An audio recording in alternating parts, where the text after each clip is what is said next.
다시 시작하겠습니다. 오늘 성경 공부 12번째 시간, 오늘 야곱의 마지막 부분을 공부하고 그리고 요셉으로 넘어가겠습니다. 요셉은 참 배울 게 많은 사람이죠. 지난 시간에 우리 야곱이 약복강을 넘어서는 얘기를 했습니다. 약복강을 넘어서는 얘기는 초점이 거기 있어요. 이름이 바뀌었잖아요. 발뒤꿈치를 잡는 인생에서 그런 인생을 야곱은 살아왔죠. 그러다가 하나님과 겨루어 이겼다. 그러니까 하나님하고 싸워서 이길 인간이 어디 있어요? 그걸 그런 식으로 보면 우리에게 교훈되지는 않고, 하나님과 겨루었다는 건 이제 하나님으로 인해서 산다는 얘기죠. 그렇게 야곱이 궁지에 몰려서 결국은 자기를 버리고, 자기를 다 버리고 그렇게 바뀌어진 그 기점까지 얘기했습니다. 그 약복강까지 얘기했는데, 뭐든지 내가 오늘부터 이렇게 바뀌어야지라고 한다고 정말 오늘부터 혹은 내일부터 이렇게 싹 바뀌는 건 아니더라고요. 야곱도 약간의 실수가 좀 있습니다. 근데 결국은 다시 야곱에서 이스라엘이라고 하는 이름답게 다시 돌아오게 되는데, 그 과정이 야곱의 믿음의 여정 가운데서 이제 거의 끝자락에 와 있습니다. 어떤 일이 벌어졌냐면, 형과는 이제 약복강을 넘어서 하나님과의 뭔가 약속이 있어지고 자기가 깨달음이 있고 난 뒤에 하나님이 보낸 군대 마하나임이죠. 마하나임이 에서의 마음을 누그러뜨렸어요. 그래서 형제간에 간격의 상봉을 하고 에서는 에서의 그 지역으로 가고 야곱은 이제 세겜성에 그곳에서 돈 주고 땅을 사서 거기에 이제 정착을 하게 되는데,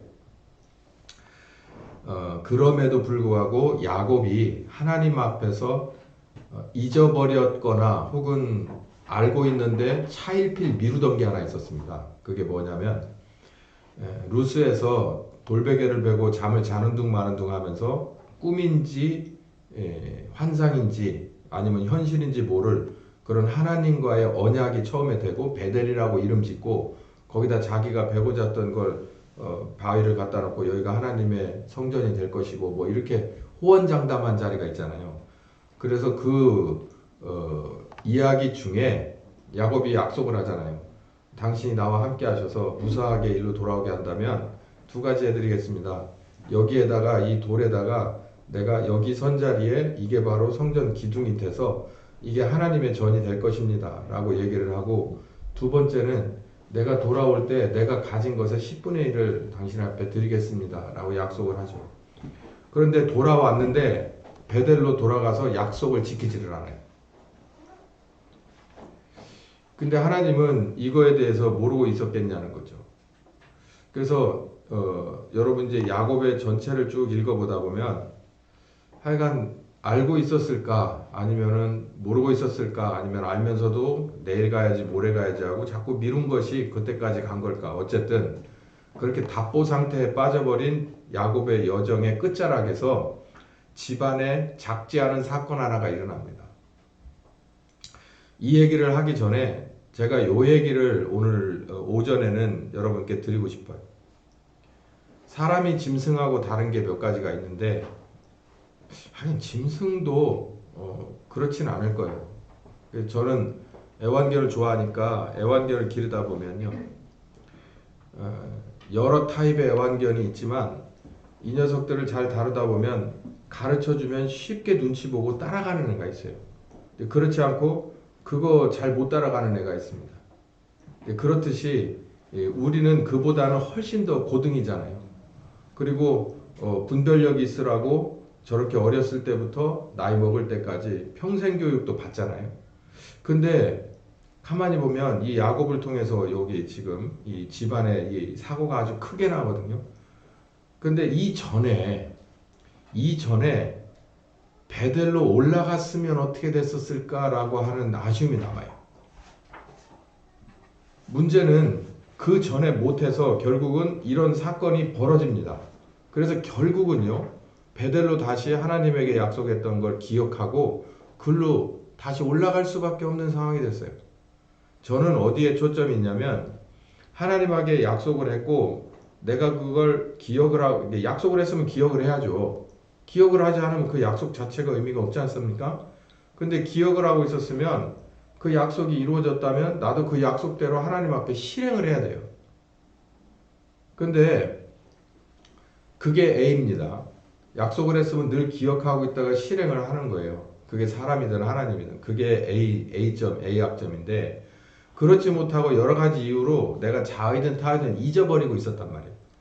그러면 야 저쪽에서 너 나하고 약속한 거 지켜라 라고 일깨워 주실 때 바로 일어나서 잘못했습니다. 제가 지금이라도 약속을 제가 이행하지요 라고 하는 건 B입니다.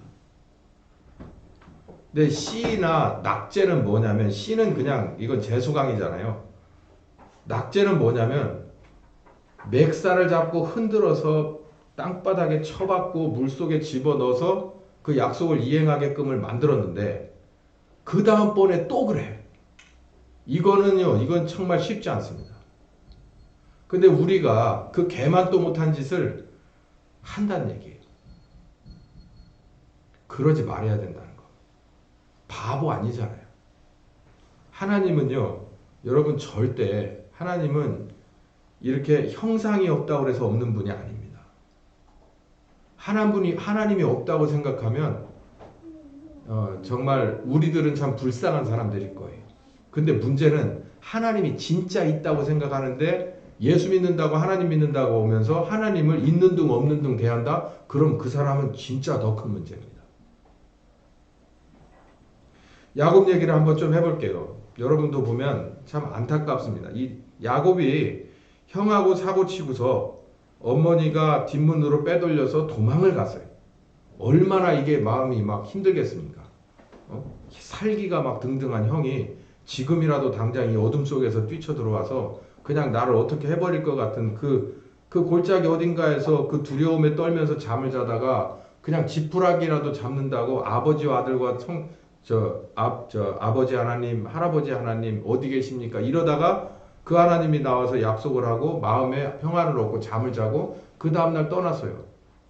그거 잊어버렸는지 모르지만 어찌됐든 와이프가 내시고 자식이 11에다가 오면서 어마어마한 한때, 두때, 세때, 네때까지의 그 어마한 규모의 그 재산을 가지고 불려가지고 돌아왔어요. 그러면 이게 옛날 기억 못해요.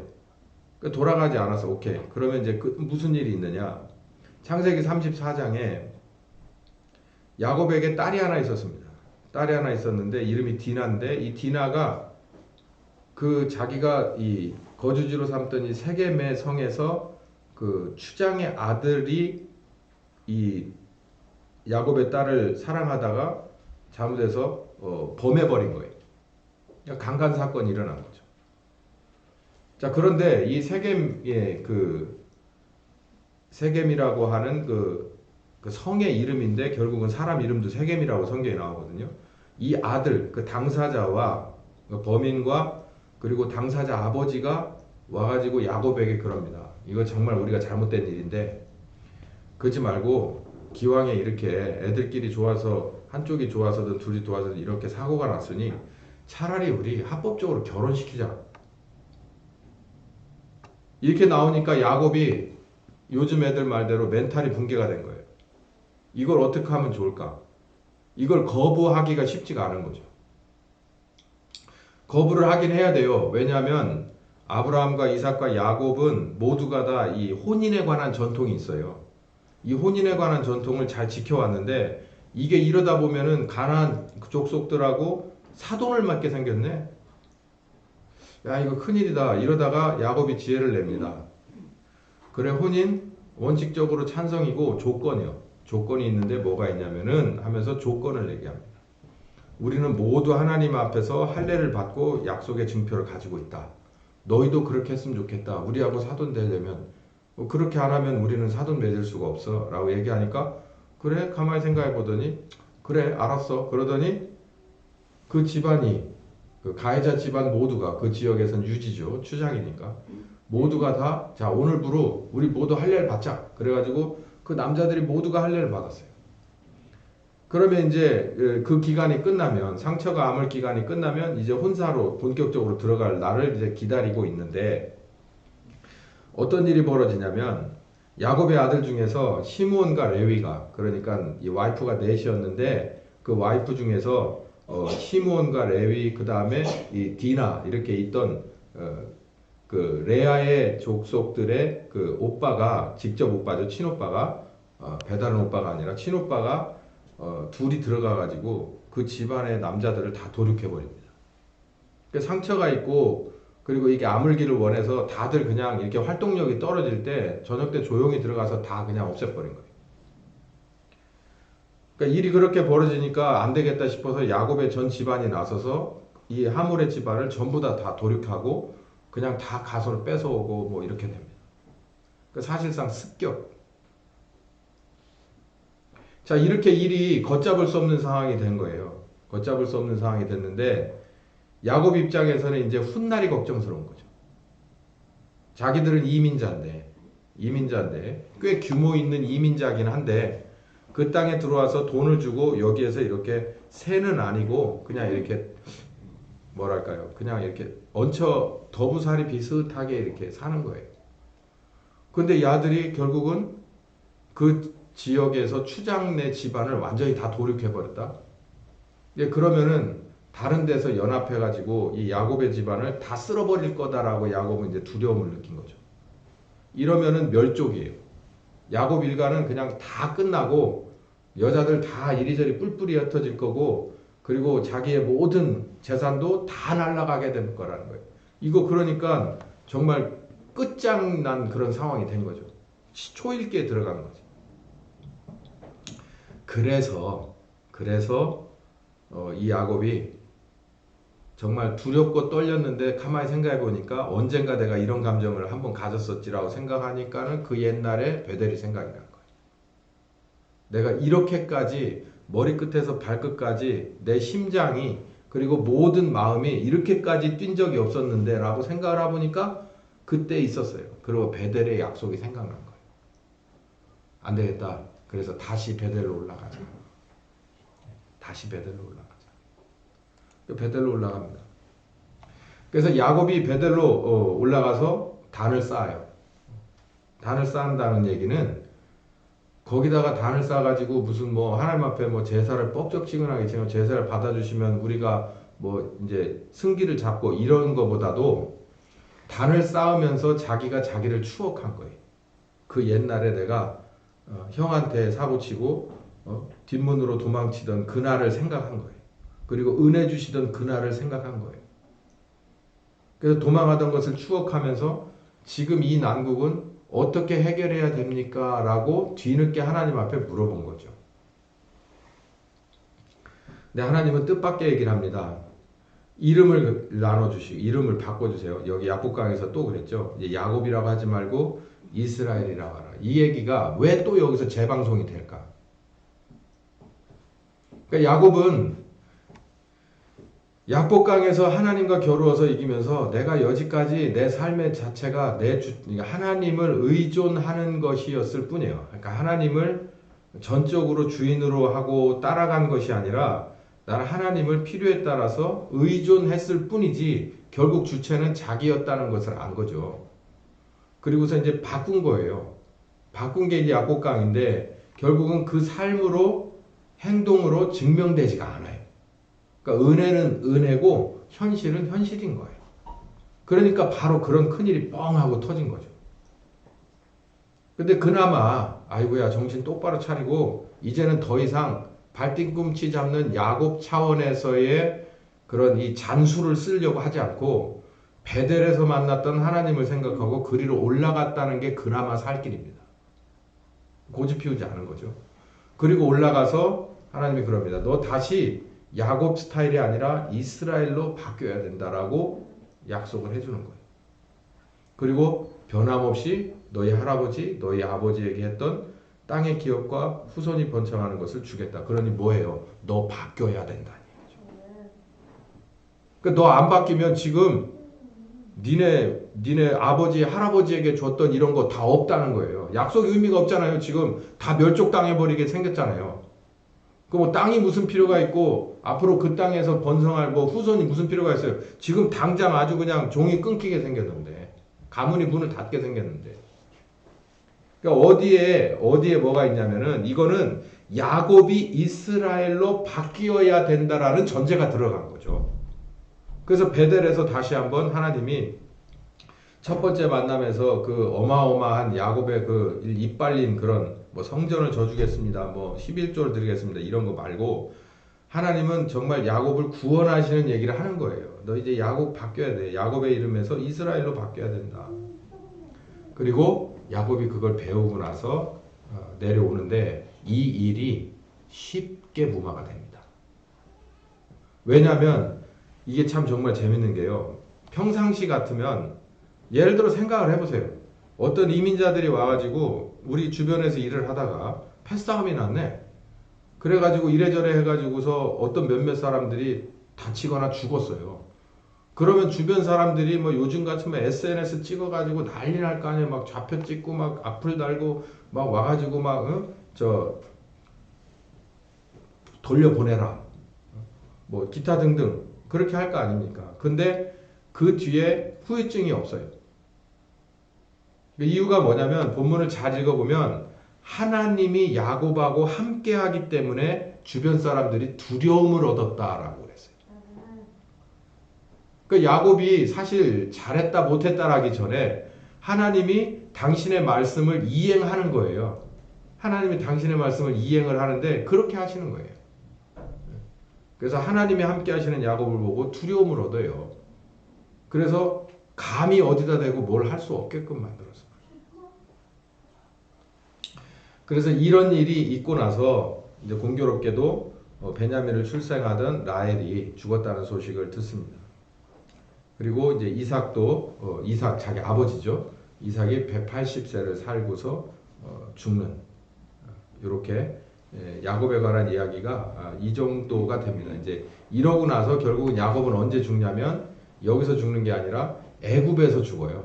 이민을 들어가서 요셉이 이민을 데려가서 애굽에서 웬만히 살다가 결국은 축복할 거 축복하고 예언할 거 예언하고 끝나요. 그래서 오늘 열심히 이제 요 얘기 끝나고 나면 막 신나게 달려갈 거예요.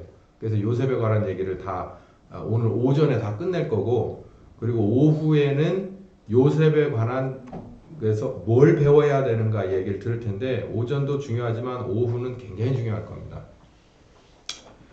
자, 요셉에 관한 얘기가 들어가기 전에 일단 에서에 관한 얘기는 그냥 이렇게 있어요. 근데 뭐가 초점이냐면 에서가 약복강을 건너기 전에는 야곱을 죽이려고 작정을 했잖아요. 그래서 400인이나 끌고 전쟁을 하러 갔어요. 그런데 도대체 약복강에서 하나님하고 요셉하고 도대체 무슨 뭔가가 이루어져 가지고 야곱의 마음이 확 내려갔어요.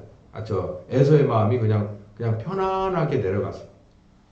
그래서 하나님이 그 마음을 평안을 주셔서 대적하지 못하게 만들었던 그래서 자기가 있던 고향으로 떠나고 야곱은 야곱대로 갈 길을 가게끔 했는데 그 뒤로 어떻게 됐냐라는 거예요. 그 친한 사이가 계속 유지가 됐겠냐. 그 얘기를 성경에서 창세기 36장에 하고 있는데 서로 결국은 헤어집니다. 왜 헤어지냐면 롯하고 비슷한데 아브라함과 롯하고 헤어진 이유하고 거의 동일한데요. 이 야곱과 에서가 그 좁은 지역에서 왜냐하면 서로 가지고 있는 그 양떼들이 많기 때문에 서로 겹쳐지면 서로 이해관계가 부딪히잖아요. 그래서 이번에도 결국은 야곱이 떠난 게 아니라 에서가 떠납니다. 그래서 성경을 보면 세일산 쪽으로 떠났다 이렇게 돼 있거든요. 그래서 세일산은 지금으로 말하면 요르단 지역이에요. 흑해 밑으로. 그러니까는 이스라엘이 이제 이 유업으로 받을 그 땅에서 잠시 이제 남쪽으로 내려가게 되는데 나중에 이제 이걸 모세 얘기할 때 나오겠지만 이들이 세일산 쪽으로 내려가서 그 사해 남부 쪽으로 내려가 지금의 요르단 쪽으로 내려가서 이들이 자리를 잡는데요. 거기서 그 자리가 목을 잡은 데가 어디냐면 해필이면 그 모세가 이스라엘 백성들을 이끌고 나가서 가나안 땅으로 가는 그런 지름길이에요. 그렇게 뚝 질러가면은 뭐 며칠 사이면 바로 가나안에 들어가는 바로 그 목에 자리를 잡고 이 에서가 삽니다. 근데 여기서 헤어지고 나서 약복강에서 뭔 바람이 불었는지 그러고 나서 이 자기 동생 야곱과 헤어지고 나서 에서 족속은 조상 대대로 후손 대대로 이 야곱의 집단 이스라엘과 척을 지게 돼요. 그래서 두고 출애굽해가지고 노예 신분에서 400년 고생하다가 정말 죽기 살기로 나온 그 사람들에게 온갖 핍박을 또 온갖 가해를 해요. 뭐 그 뒤로 역사적으로도 많이, 그래서 에서 가로 열고 에돔이거든요. 에서는 불다라는 뜻인데 에돔 똑같은 얘기입니다. 그래서 에돔이라고 하는 그런 민족을 이뤄서 거기에서 이 사해 남부 쪽, 지금의 요르단 쪽에서 거기 자리 잡고 살고 있다는 거죠. 그래서 사사건건 이스라엘과 대립하게 된다라는 얘기입니다. 이제 그런 이제 훈 얘기가 아마 모세 때 또 나오게 될 거고 그 뒤에 또 나오게 될 거예요. 그러니까 하나님이 이렇게 커버해 주지 않으면, 하나님이 보호해 주고 하나님이 결국은 가려주고 하나님이 보여주고 이렇게 하지 않으면 사람이 해결하기 어려운 일이 많습니다. 근데 또 하나님이 그렇게 하시면 너무너무 쉽게 해결되는 것을 성경에서는 많이 볼 수 있다는 거예요. 자, 요셉으로 들어가죠. 자, 요셉을 히브리서 저자는 뭐라고 말하고 있나? 이삭은 야곱과 에서 중에서 야곱에게 축복을 했다. 에서가 첫째인데 야곱이 그리고 둘째인데 이쪽으로 축복을 해줘야 되는데 이삭은 야곱에게 축복을 했다. 그러니 이삭을 뭐요? 히브리서 보면은 창세기를 보면 이삭이 눈도 어둡고 잘 몰라서 분별력 떨어진 노망 초기 할아버지라서 야곱과 에서를 분별 못해서 이 변장을 하고 들어왔더니 야곱에게 축복을 했다. 이렇게 말하고 있지 않아요. 히브리서 저자는 이삭이 야곱에게 축복을 했다는 거예요. 제정신 갖고. 이 똑같은 일이 요셉도 그런 일이, 야곱도 그런 일이 있거든요.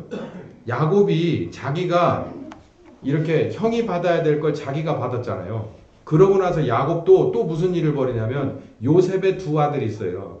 에브라임과 므낫세. 므낫세가 첫째 아들이고 에브라임이 둘째 아들이거든요. 근데 이렇게 요셉이 이제 앞에다가 아들들을 데리고 들어가서 오른손이 의로운 손이니까 오른쪽에 첫째 아들인 므낫세를 데려다 놓고 왼쪽에다가 에브라임을 데려다 놓습니다.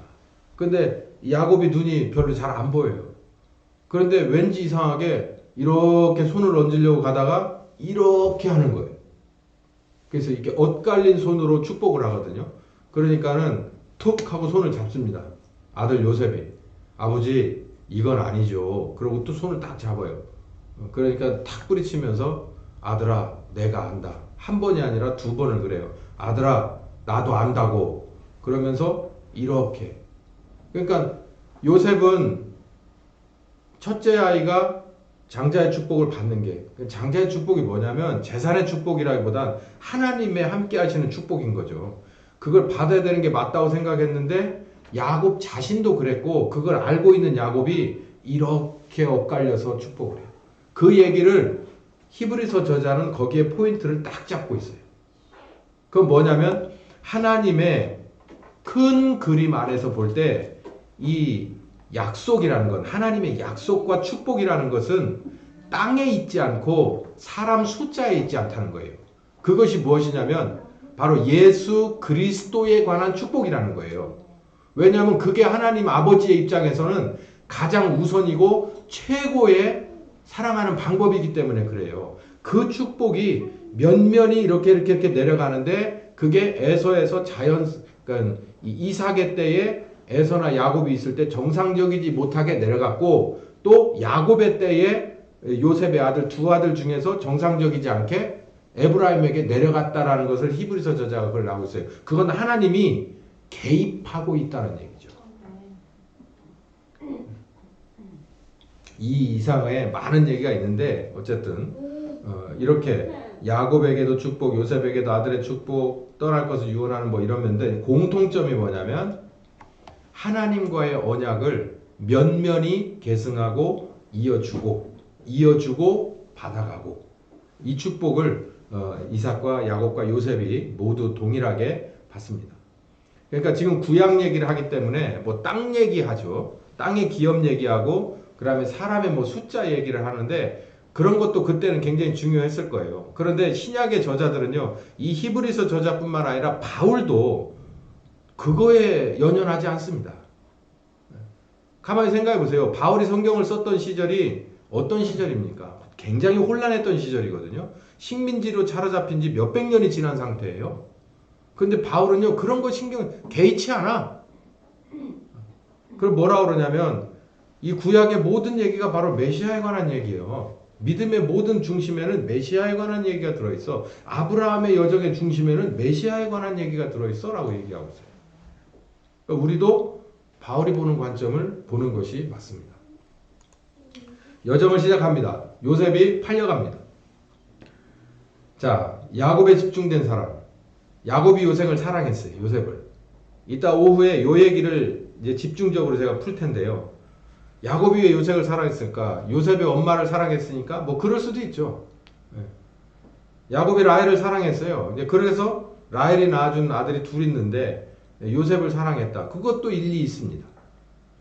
또 그러면 뭐 나타가 죽었으니까 얼마나 애틋해요, 베냐민은. 그러니까 막 정말 이건 어디다 넣어도 안 아플 만한 그런 자식, 뭐 그런 것도 맞아요. 그랬을까요? 그리고 요셉은 입이 굉장히 싼 사람이었을까요? 무겁지 않고 가벼웠을까요? 이렇게 볼 수 있을까요? 요셉에 대해서 대충 알고 있다는 전제하에 말씀드리는 겁니다. 형들이 요셉을 아라비아 상인, 그러니까 이스마엘 계열의 상인들에게 팔아버립니다. 왜 그랬을까? 아버지가 저 요셉만 사랑해. 오죽했으면 채색 옷을 입혔어요.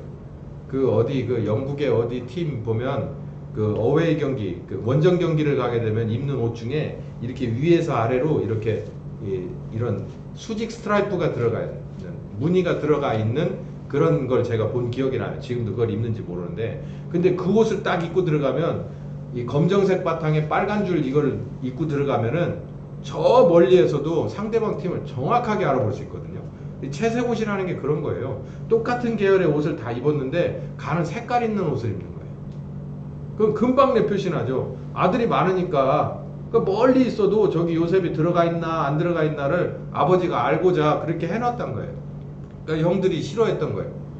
근데 야가 또 아버지한테 가가지고 자기네들의 치부를 계속 일러 바치는 거예요. 뭐 뿐만 아니라 자기가 꿈을 꿨는데요. 보니까는 굉장히 불경스러운 꿈인데도 자랑스럽게 막 얘기를 하는 거예요. 입이 싼 사람. 뭐 그랬을까요? 어쨌든 팔려갑니다. 형들이 죽이려고 작정하다가 팔아버려요. 요 수수께끼를 오후에 풀 거예요. 어디로 팔아갔냐? 노예시장으로 갔더니 시위대장, 애굽의 시위대장이 보디발이라고 하는데, 이 시위대장이 지금으로 말하면 근위대, 그러니까 청와대 경호실장, 이런 사람이 노예가 필요해서 하나를 사가는데 꽤 쓸만한 소년이 하나 있어요. 데려갔습니다.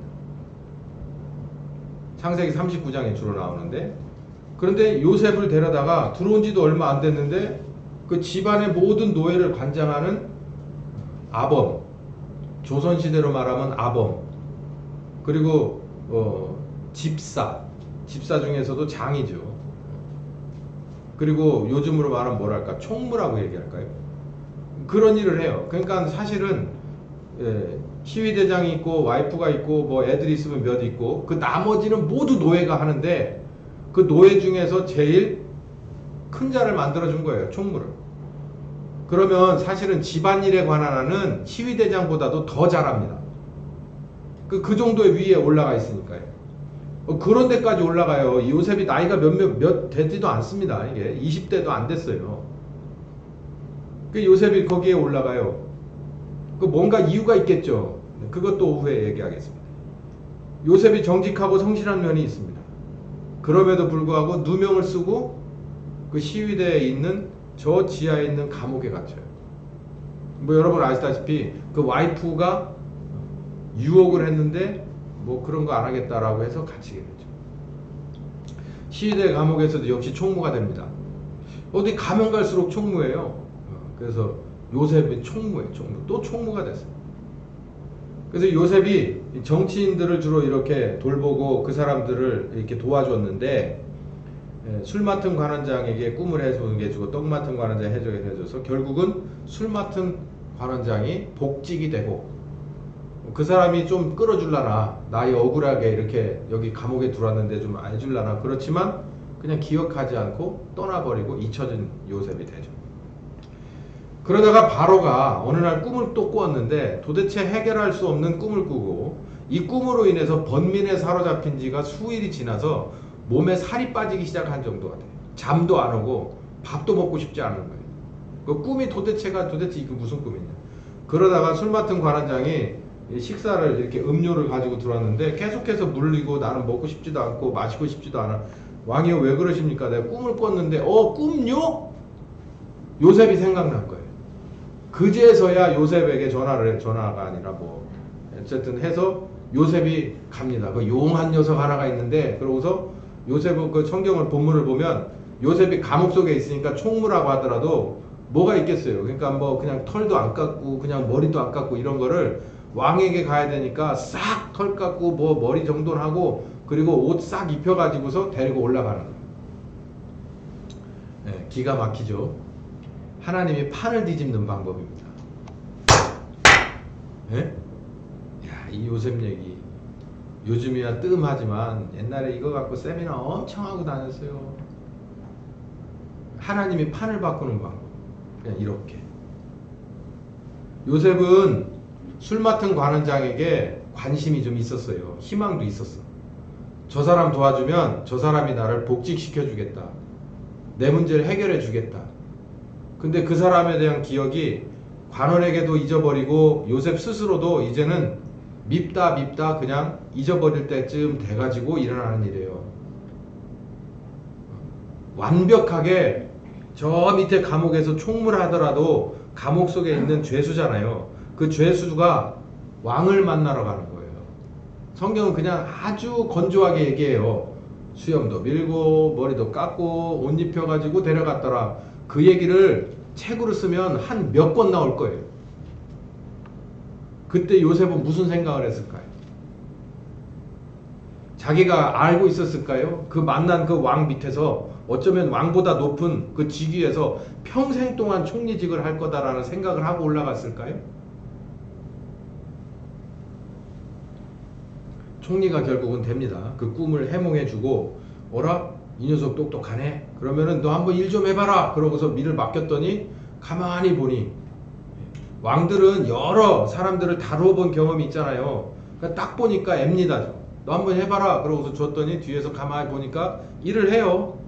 그럼 너 아예 총리 해라. 그러고서 주고, 자기는 그냥 물러나서 가만히 놓고 어떻게 하나만 봅니다. 그냥 아주 그냥 총리직을 잘합니다. 잘해. 그러다가 어떤 일이 벌어지냐면, 이제 그 바로가 꾸었던 꿈이 7년 꾸네. 7년에 관한 꿈인데, 첫 번째 7년은 풍년이 들고 두 번째 7년은 이제는 흉년이 들기 시작하는데, 그래서 이 요셉이 왕이 꾼 꿈을 그걸 기반으로 해서 7년 동안 풍년이 들 때 무조건 잘 쌓아놓습니다. 그리고 나서 풍년이 끝나고 나서 7년 동안 이제 기근이 들 때 그거를 조금씩 먹기도 하고 팔기도 하는 일을 요셉이 잘 해내는 거예요. 자, 그러다가 어떤 일이 벌어졌냐면, 여러분 아시다시피 요셉의 그런 야곱의 집안은 짐승을 치는 집안이에요. 그럼 기근이 들었다는 얘기는 비가 안 온다는 얘기잖아요. 1년이 안 와도 얼마나 타격이 크겠어요? 근데 7년으로 가고 있으니까 비 올 생각이 전혀 없는 거예요. 그러니까요, 이 부모 형제가 먹고 살 게 없는 거예요. 그냥 다 잡아먹고 없는 거야, 아무것도. 그러니까 너 가서 저기 애굽에 가면은 지금도 뭔가 그 창고에서 뭐 나온다는데, 또 가진 거 우리가 돈 좀 줄일 테니까 너 가서 사와라. 그러고 야곱이 아들들을 보냅니다. 아들이 많잖아. 아들이 가가지고 애굽의 총리가 자기 동생, 자기들이 파른 동생인 줄 모르고 있는데, 그 앞에 갔더니 총리가 알아봅니다. 이거 어디서 많이 본 사람들이 이럴 줄 알았어. 원수는 여기서 만나는구먼. 그러고서 거기서 이제 뭔가 오고 가는 얘기가 있어요. 이제 그런 게 궁금하시면 한번 본문을 읽어보세요. 본문을 읽어보는데, 거기서 요셉이 형제들을 나름대로 이렇게 곡식을 팝니다. 안 팔 수도 있어요. 돈 가지고 살아오는 사람 많으니까, 현물이 비쌀 때니까 팔아주고, 그리고 선대에서 보내고서 그렇게 말합니다. 여보시오, 가서 잘 드시고 건강하시오. 그러면서 다음번에 이거 다 먹고 혹시나 필요하거든. 근데 가면서 생각했겠죠. 이렇게나 많이 사가는데 그 전에 비 오면 너희하고 빠이빠이야 이러고 갔겠지만 요셉은 알고 있는 거예요. 7년 동안 비가 안 온다는 거예요. 그러니까는 값보다도 더 많이 쳐주고서 그럽니다. 이거 다 먹고 혹시 그냥 혹시 모자라거든 다시 오셔. 근데 이게 형제가 이게 다요? 형제가 되게 많네? 아니 뭐 하나가 더 있긴 한데 막내 하나 있어요. 이거 막내 이름이 뭐요? 베냐민인데. 베냐민? 그럼 베냐민을 데리고 오셔. 그러면 내가 더 많이 드릴게. 가만히 생각해 보더니 불가능한 일인데 일단 알았어요. 그렇게 할게요. 그러고 그냥 가. 그러다 그걸 아껴 먹고 아껴 먹다 결국은 요셉이 예언한 날이 듣고 온 거예요. 또 다 바닥났어. 안 되겠다. 참다 또 다시 살아왔어요. 근데 가만히 생각해 봅니다. 절대로 돈만 들고 가서는 이제는 살 수가 없다. 누굴 데려가야 돼? 베냐민 데려가야 돼. 아버지, 베냐민을 좀 빌려주세요. 뭐라고 이놈아? 이 나쁜 놈의 자식들아. 베냐민 형도 니들이 데려다가서 죽게 놔두더니 베냐민 데려다가 또 죽이려고? 절대 못 줘 이 자식들아. 가 사와! 아버지 절대 안 돼요. 총리가 직접 우리에게 한 말이 있기 때문에 안 돼요. 안 돼요. 그래서 어떡합니까? 가족이 다 죽겠다니까 베냐민을 보내죠. 그러니까 아버지는 이제 그때부터 이제 간이 졸이기 시작하는 거예요. 그래서 베냐민을 데리고 와서 이제 또 여러분 아시다시피 베냐민을 형들이 얼마나 사랑하고 있는지를 보려고 이제 함정에 빠뜨리죠. 물건을 잔뜩 줘가지고 가는데 속에다가 이렇게 애굽의 그런 보물들을 집어넣어 놓고 막 추격해서 가가지고 잠시 검문 있겠습니다. 그러고서 싹 열어보니까 뭐 이거 너 니네 어디서 났어? 니네 돈 주고서 여기 곡식만 사가야지 이런 건 어디서 났는데? 다 잡아들여라. 그래가지고 다 잡아들여가지고 이제 그렇게 함정을 파고 그리고 이제 베냐민을 이렇게 볼모로 잡겠다. 뭐 이렇게 얘기를 하니까 그 형 중에서 그때 나선 사람이 유다입니다. 그래서 유다 지파를 하나님이 굉장히 용감하게 보는 거예요. 예수님이 유다 지파에서 오잖아요. 내가 형을 내가 이 집안과 우리 아버지와 내 형제들과 이 베냐민을 대신해서 죽겠다고 작정한 그 형제들 중에서 한 사람이 유다예요. 그래서 예수님이 유다 지파로 오잖아요. 그래서 유다가 나서서 내가 대신 볼모로 잡히겠습니다. 차라리 내가 생명을 걸고 볼모가 되겠습니다. 라고 말하고 막 그런 재밌습니다. 거기 읽어보면. 그래서 뭐 요셉이 나중에는 막 궁지로 몰다 형제들이 베냐민을 나와 같이 이렇게 악의를 가지고 있는 게 아니구나. 베냐민은 사랑하고 있구나 라고 하는 것을 알고 자기 정체를 밝히죠. 그래서 요셉이요 그랬더니 못 알아듣고 있다 막 만나서 둘이 뭐 다들 껴안고 울고 막 그런 장면이 나와요. 참 재밌습니다.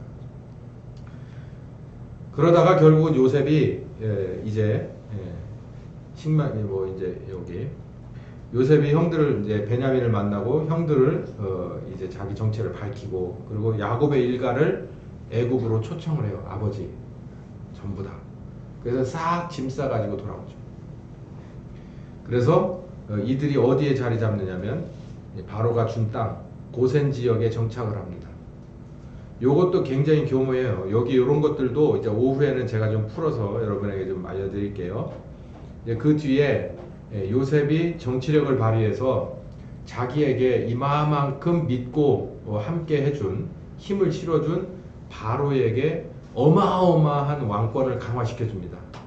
그것이 뭐냐면 자기가 7년 동안 아주 헐값으로 사들여 가지고 창고를 지을 데가 없게끔 지어서 쌓아놨던 물건들을 곡식들을 조금씩 돈 주고 팔아요. 근데 1년 2년 아니잖아요. 7년이니까 한 5년쯤 지나니까 사람들이 이제 돈이 떨어졌어. 그럼 뭐 가지고서 와서 사 먹어? 자국민이나 타국민이나. 그럼 이제 짐승을 가지고 와서 사요. 그 짐승가 이거 몇 마리나 돼요. 그러니까 짐승도 다 잡어. 그리고 곡식을 식량을 나눠줘.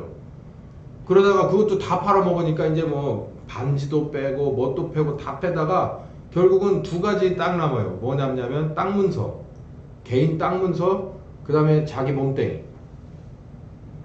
근데 애굽에 있는 거의 대부분의 사람들이 자기 땅을 요셉에게 들고 옵니다. 그리고 자기도 노예가 되겠다고 얘기를 해요. 그래서 요셉이 그걸 다 사요. 다 사가지고 사실상 거의 애굽의 그 제국의 그 전역이 모두 누구의 손아귀에 들어가냐면 바로의 손아귀에 들어가는 거예요. 그래서 이제는 이 모든 재산이 사실은 왕의 거가 돼요. 그러니까 재산이 왕의 거가 되면 그 왕은 얼마나 힘이 세졌겠어요. 그 이렇게 힘이 세게 만들어 준 게 요셉인데 그걸 가지고 나중에 뭘 하냐? 이 어마어마한 건축물 짓고 결국은 그 가운데서 노예로 뭘 삼어? 요셉의 족속, 야곱의 족속들을 노예로 삼잖아요. 네, 아무튼 그렇게 토지를 매입하고 등등 해서 이 어마어마한 정치력을 발휘해서 왕권을, 바로의 왕권을 어마어마하게 세워준 게 바로 요셉입니다. 그렇게 한 데는 몇몇 가지 이유가 있어요. 인간적인 이유도 있겠지만 그 중에 굉장히 큰 거 하나는 자기네 집안이, 자기 아버지 집안이 정착하는 데 있어서 걸림돌을 제거한 거예요. 그래서 다음 주에 얘기가 시작되겠지만 출애굽기 1장에 보면 뭐라고 말하냐면 출애굽기를 쓴 사람이 요셉을 알지 못하는 왕들이 나와서 이렇게 얘기를 하거든요. 그러니까 요셉을 알고 있는 사람들은 이스라엘을 함부로 할 수가 없어요. 왜냐하면 이 요셉이 바로의 왕권을 어마어마하게 강화시켰다는 걸 왕들은 모르겠냐고요. 알지. 그렇기 때문에 잘해줘라 잘해줘라 잘해줘라 하는 거예요. 그래서 이 고센 지역에서 저 북부, 한적한 저 북부의 고센 지역에서 니네가 잘하는 목축업을 하면서 살아라. 그러면 기왕이면 우리 왕실에 있는 말들도 가축들도 니들이 좀 키워주면 안 되냐? 그게 뭐를 의미하는 거예요? 지금으로 말하면 정부에 납품을 하는 공식업체가 된 거예요. 그러니 정부가 커지면 뭣도 커져요. 납품업체도 커질 수밖에 없는 거 아니에요. 그러니까 요셉이 그러니까 큰 그림으로 놓고 보면 아브라함이 첫 발을 내딛어요. 떠나서. 그리고 이삭이 그걸 받고 또 야곱이 받으면서 요셉 때에 와서는 이제 하나님의 뜻을 이루기 위해서 정말 숫자가 많은 민족이 되게끔 하기 위해서 요셉이 그 과정에 딱 맞는 사람으로 하나님께 지명을 받고 딱 맞는 그 임무를 딱 맞게 수행할 만한 사람으로 요셉을 키워요. 근데 요셉이 그 일을 해내요. 그래서 정말 천덕꾸러기 동생에서 죽을 고비를 넘기고 여기로 가고 저기로 가고 하지만 결국 하나님께서 때가 되니까 그 자리에 딱 갖다 집어넣어서 뭐를 향해서 하나님의 원대하신 나라와 뜻을 이루어가는데 요셉은 요셉으로서의 부품의 역할을 확실하게 하더라는 얘기죠. 오후 시간에는 여기에서 우리가 배워야 될 게 한 7, 8가지가 되는데 이제 그 얘기를 열심히 해보도록 하겠습니다. 오늘 오전은 그냥 이렇게 스토리만 얘기를 했고요. 오후에는 이 스토리 중에서 정말 필요한 부분들을 하나하나씩 찝어서 왜 이게 이렇게 됐는가라는 얘기를 좀 잘 하게 될 거예요. 자, 오늘 여기까지 하겠습니다. 기도하겠습니다. 사랑이 많으신 하나님, 정말 야곱도 그리고 요셉도 배울 점이 많은 사람들입니다. 우리와 똑같은 사람들이라 경우에 따라서는 알고도 모르고도 하나님을 배반하기도 하고 게으름을 피우기도 했지만 결국은 하나님께서 그들을 잘 정말 함께 하시고 가르쳐 주시고 모범을 보여주셔서 인도하셔서 하나님의 원하시는 뜻들을 다 이루어내셨다는 것을 배웁니다. 우리들도 정말 지금 시작 미약해도 이들을 보고 또 하나님과 함께하고 성령님과 함께한다면 우리들도 이런 것을 다 이루어낼 수 있는 또 해드릴 수 있는 그런 사람들이 될 거라고 믿습니다. 함께하여 주시옵소서. 예수님의 이름으로 기도했습니다. 아멘. 지금은 우리 주 예수 그리스도의 은혜와 아버지 하나님의 극진하신 사랑하심과 성령님의 교통하시는 역사가 이제는 야곱과 요셉의 그런 생애를 배워가면서 나도 또 따라가기로 작정하는 한 10년과 가정과 교회 후에 함께 하시길 예수님의 이름으로 축원하옵나이다.